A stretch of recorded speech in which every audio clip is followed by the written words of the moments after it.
Сәлеметсіздер ме? Бүгін мен телееке балаларына күнделікті жағдайда балық қуыратын көрсетемін.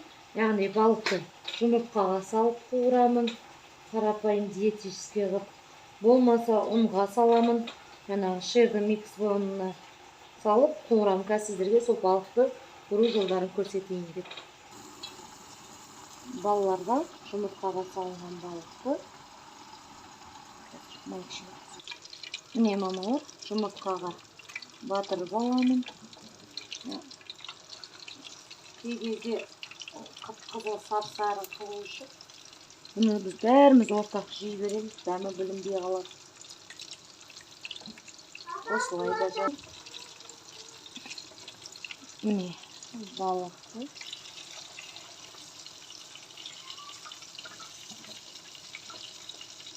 сіздерге қалай ұнайды, солай жасай берсеңіздер болады.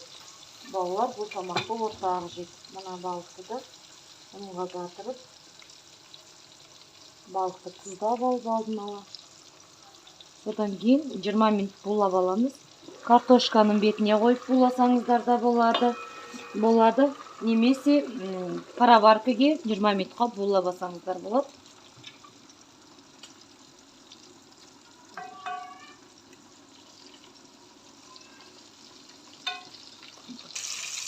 Балықтың қуырылды. Балықты алды артı қуырылды. Соны мен табаға булап аламын.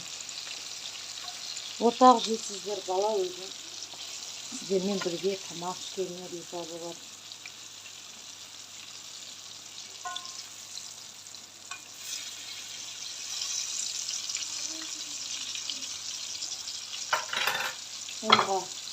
Ұнға балықты батырып, жұмыртқаға салып та қуырсаңыз ерекше бір дәм болып тұрады.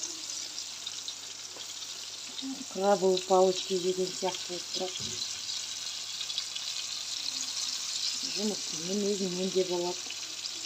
Осылай балықты қуырып берем. Ас болсын. Міне мамалар, балық дайын. Ас болсын, жұмсақ және дәмді. Балаларыңызды қуанта беріңіздер.